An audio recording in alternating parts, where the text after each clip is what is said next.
Hosea, the 14th chapter. It's a good one. Of course, they all are. Hosea chapter 14.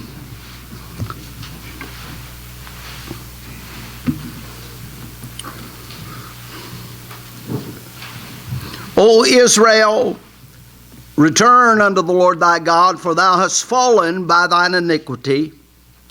Take with you words and turn to the Lord. Say unto him, take away all iniquity and receive us graciously. So will we render the calves of our lips.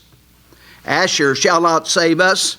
We will not ride upon horses, neither will we say any more to the work of our hands, ye are our gods, for in thee the fatherless findeth mercy.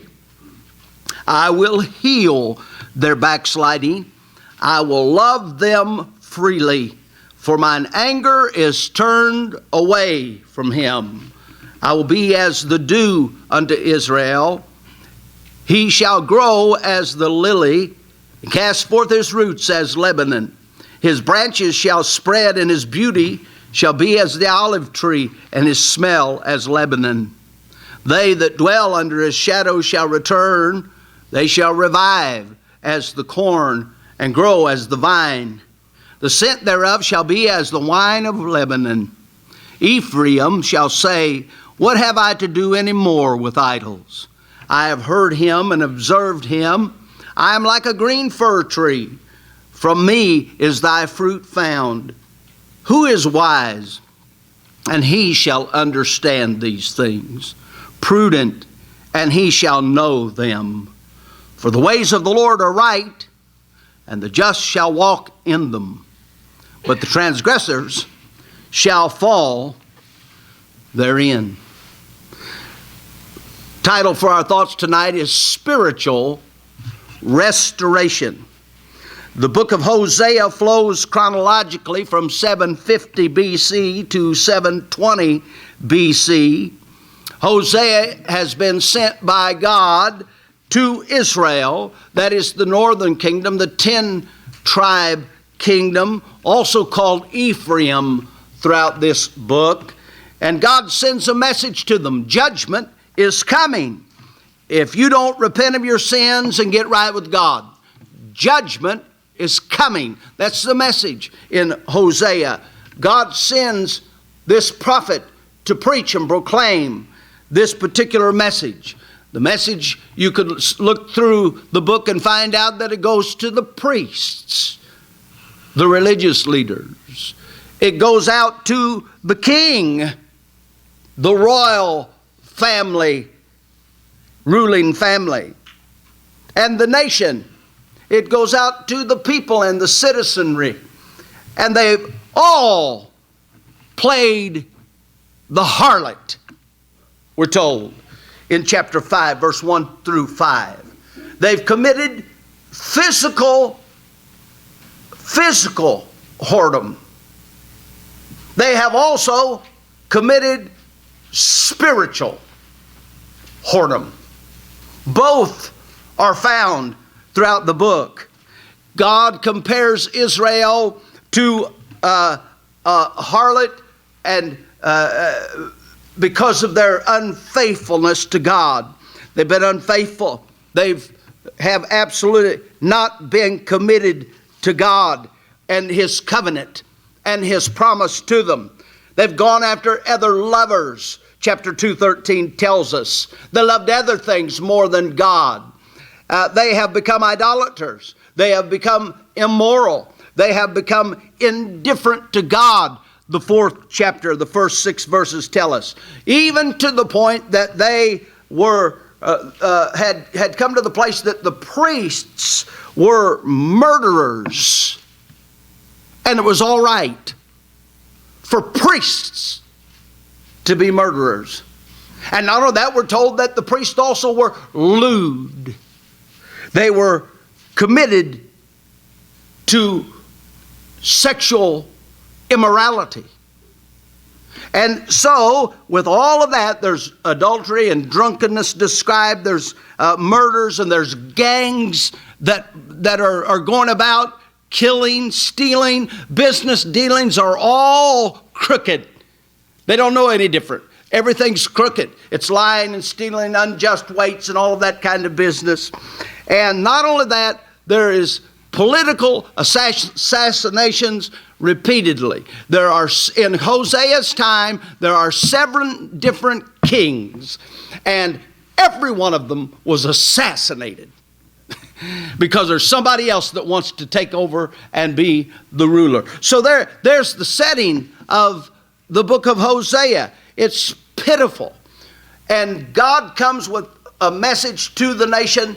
Ruin is coming because of rebellion against God. Look at the 13th chapter, verse number 16, that last verse before we get into the 14th chapter. Look what it says. Samaria shall become desolate, for she hath rebelled against her God.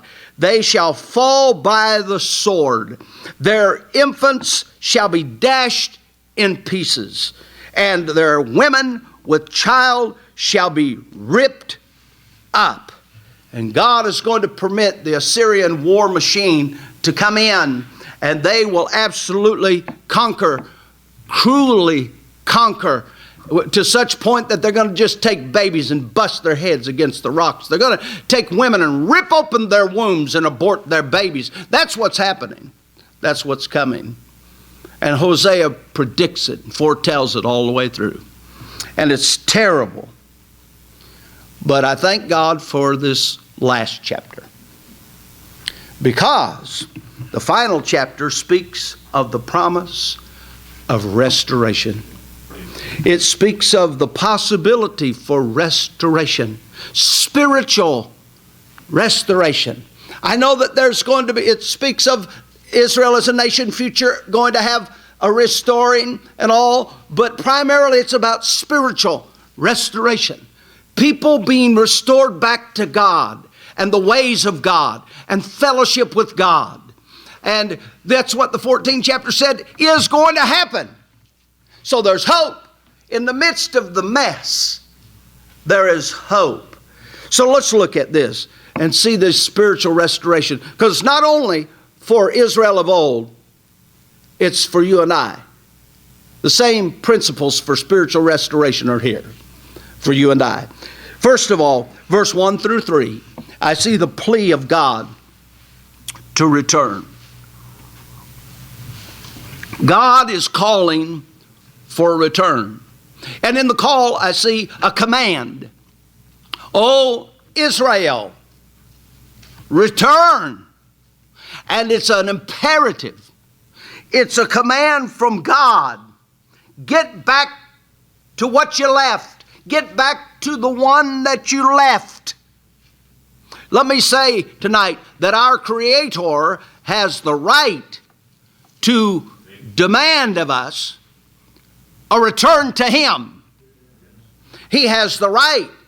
One of these days we'll give an account to Him about what He demanded, what we did with what He demanded. And so God gives a command first. Not only is there a command here, there's a condemnation here. For thou hast fallen by thine iniquity. Return. You have fallen. You do know that sin never lifts you up. It never raises you to higher ground. It always, get it big, it will take you down. It will take you lower. It'll take you down in your character and in your morals and in your decency. It will dash your hopes and expectation in life. If you're saved, your heart falls from being heavenly to being hellish. Your heart, what's in you. And it says you have fallen. How? By thine iniquity. There's the condemnation. You've sinned against God and you've fallen. That word iniquity means to bend or to twist. Humans are always bending and twisting things, always bending the truth, Always bending, twisting reality. There's a whole world that have all kinds of ideas about what's going to brighten their life up. And really it's a twisted idea. It won't get the job done. Returning to God is going to get the job done. That's the answer. But no, we're not interested in that. And so man is twisted. They fall by their iniquity. They twist and bend the truth in their thinking so that humanity rationalizes things as being okay, even though God said it's not. They turn from God and God's truth. They twist God's truth. They turn against God. They fight against God. There's this process that takes place. Gradual, but at some point in time they hate God and fight against God and make it even open and public. Fallen from God. Condemned by God. Here. Thou hast fallen by thine iniquity. Then there's in verse 2 a confession. We're just talking about God pleading for people to return to Him. And he says in verse 3, the confession, take with you words and turn to the Lord. Say unto Him, take away all iniquity. Take away all of that word, same, twistedness. Take away my bentness, my twisted ways and my twisted thinking. Take it away, is the confession. You know, to get right with God, you must want the Lord to take away your iniquity. You must want the Lord to take away your twistedness. You must want the Lord to take away your bentness. That's the call here.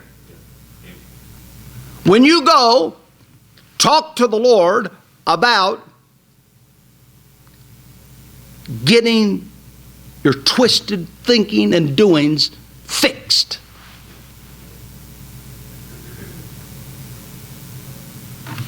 He didn't say, come talk to him about, getting a little money so that you can, no, and you can pray about anything and everything, but the primary emphasis here is about us and us being wrong and needing to be changed.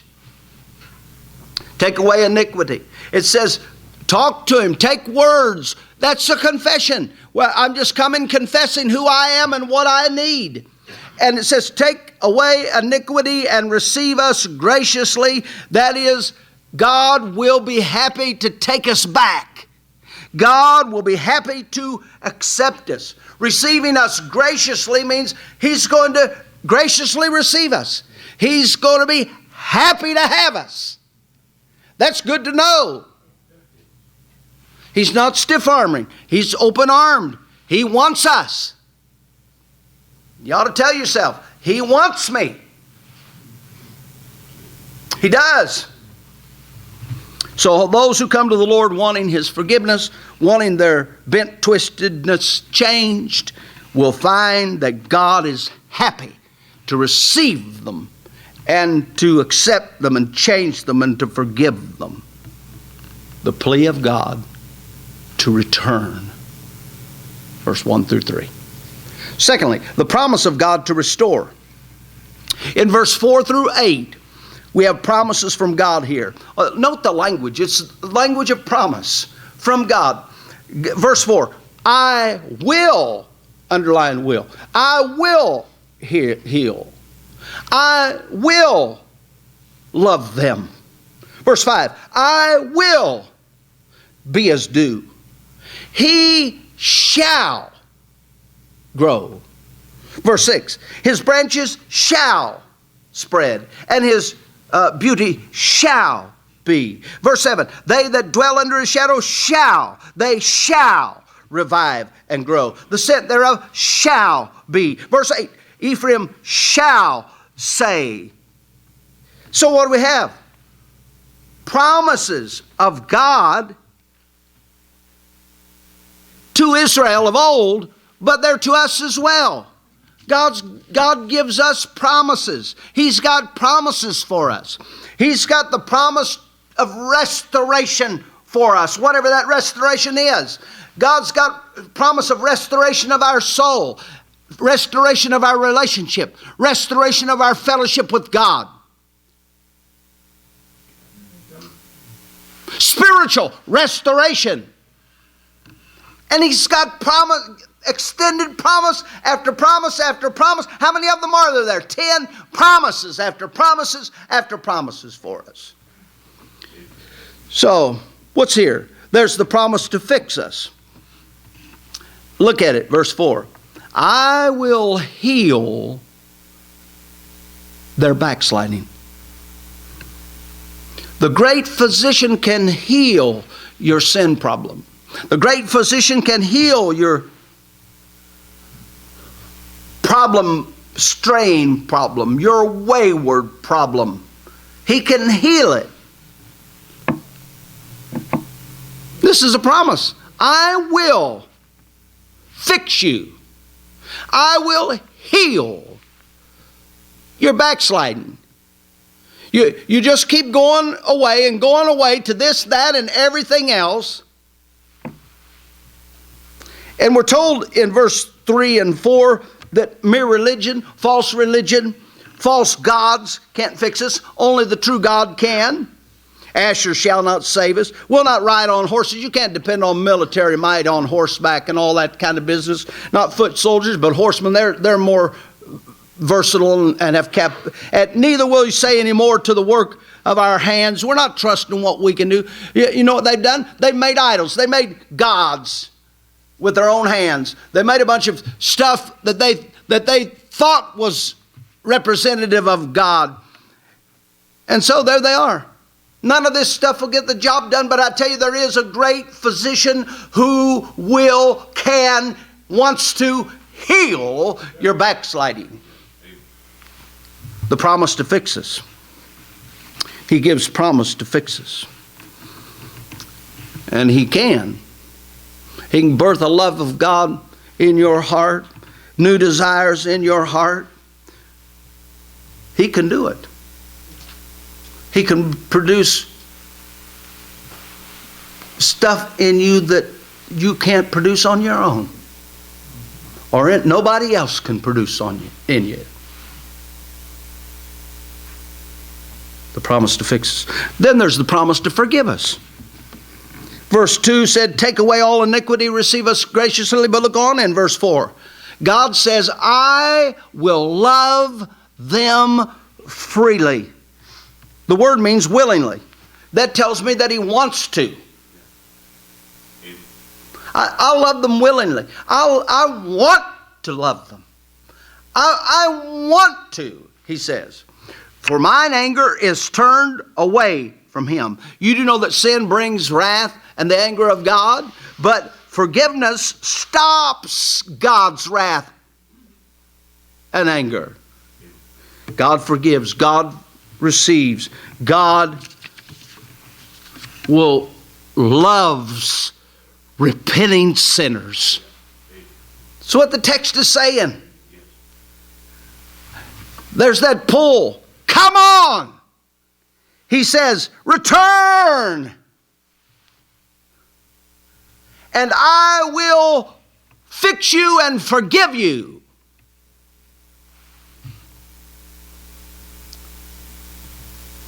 Then He says, I will fruit you. In verse 5 through 8, agricultural language, listen to it. I will be as the dew unto Israel. Anybody knows that you're growing crops, you've got to have some moisture.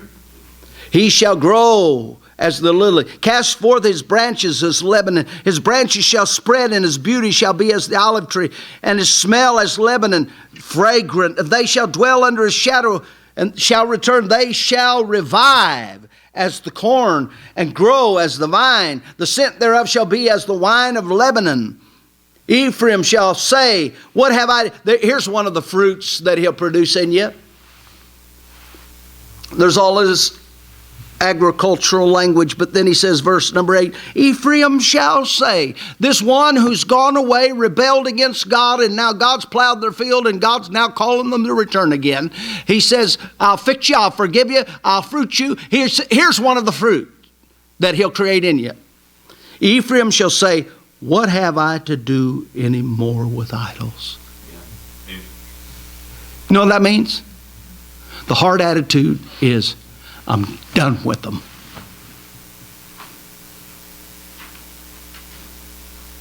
It's a wonderful thing when your heart gets there.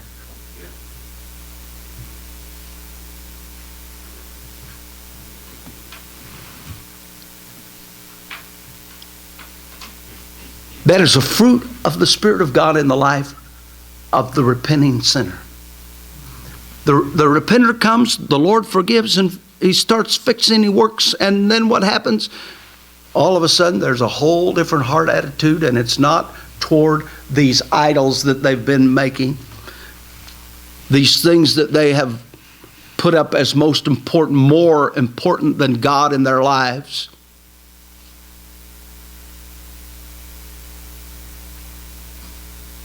Now they have this wonderful attitude. I want to be done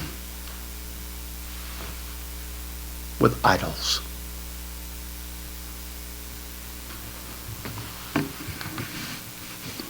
The promise of God to restore. The plea of God from God to return. The promise of God to restore. And then finally, verse number 9. The path of God to respond to. The path of God to respond to.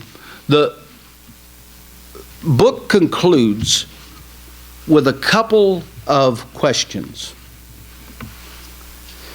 Who is wise and understands and knows and gets what God through Hosea has been saying? Who is it that is wise and understands and knows? Here's the answer.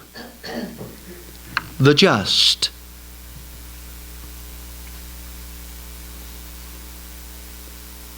They're wise. They understand.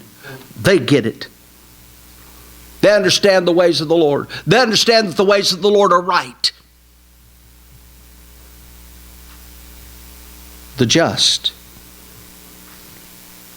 It's the language of certainty again. They shall walk in the ways of the Lord. In the Lord's path. In the right paths.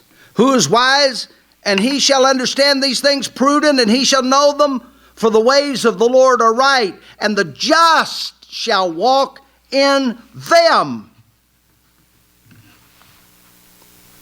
And then the transgressors shall fall therein. Again, it's the language of certainty. The just shall walk in the ways of the Lord. The transgressors shall fall therein. They're going to stumble over God's ways and God's standard of right. God's right ways. There are two groups. He concludes the book. Two groups. Just two groups. The just and the transgressors. There are people who want to walk in God's right ways. Who are they? They're the just. You say, well, who in the world would that be? Well, the Bible says, you'll read it in Habakkuk in the Old Testament, you'll read it in the New Testament, the just shall live by faith. Well, what's faith? Well, Romans 10:17, faith comes by hearing, hearing by the Word of God. So what happens? They've heard the Word of God, they believe the Word of God, they're striving to submit to the Word of God. The just, those who've come under the rule of the Word of God and the God of the Word, right? The just. They want to walk in God's right way.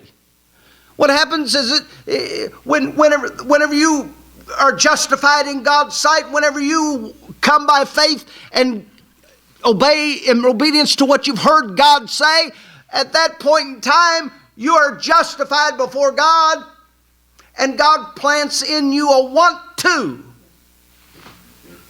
That's all it's saying. And he said, okay, there's one category of people. There's the other category of people, the transgressors who do not want to. That word transgressor is pasha. It means to break away from righteous authority. It is willful deviation from God's will. It's rebellion. It's to revolt against God. There's the just. There's the transgressor. So the concluding question is this. It's an invitation, really. All right, there's two groups. All of this has gone on. God's given these great promises of fixing and forgiving and fruiting you. And what's he say? If you don't, he said, you're coming through all this judgment of God, chastening hand of God, because you've abandoned God and you love your drunkenness more and all of these kinds of things. And he said there's two groups. And the question really is this. Which group are you in?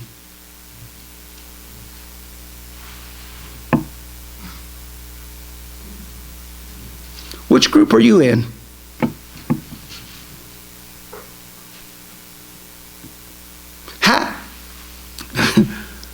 Because everybody's in one of the two.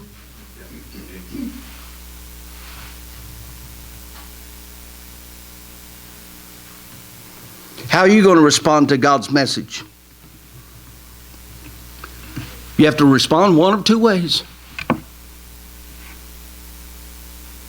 Just or transgressor. That's it.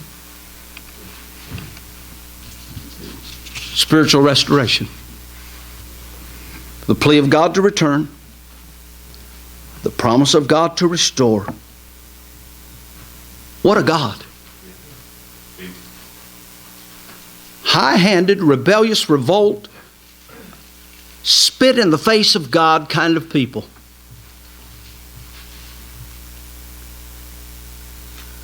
But now see what they've done. And return. God extends the invitation and they say, yep, I want forgiveness. I want to be fixed. And what's he do? He receives us graciously. He's happy and wants to. That's the language. He wants to. What a promise to us. Where are you at tonight? What about your heart? Do you want it fixed so that you can say, I'm done with that I put up as most important in my life. I'm done with that. Let's stand.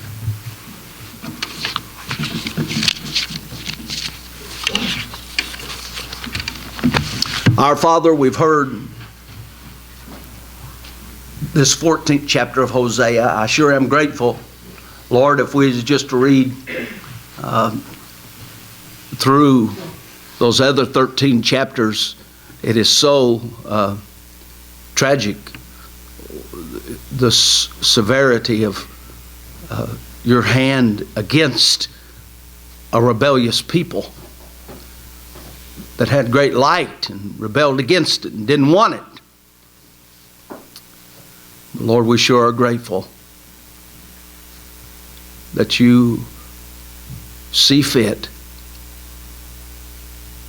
to receive returning sinners. Thank you for spiritual restoration. Thank you for your divine work in us and on us.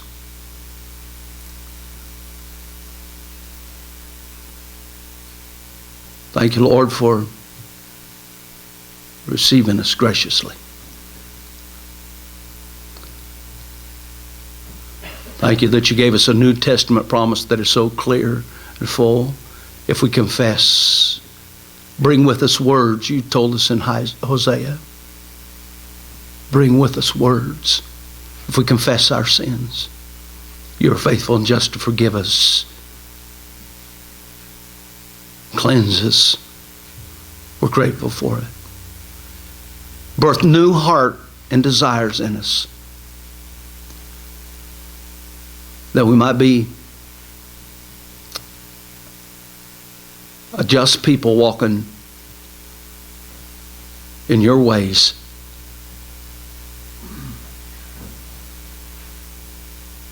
Fix any rebellion. Forgive our rebellions to this point. Lord, we know you want to. You'd have never given your Son, and Lord Jesus, you'd have never gone to Calvary and died for us so that you could forgive us. Didn't want to, but we're grateful that you did and that you do. In Jesus' name we pray.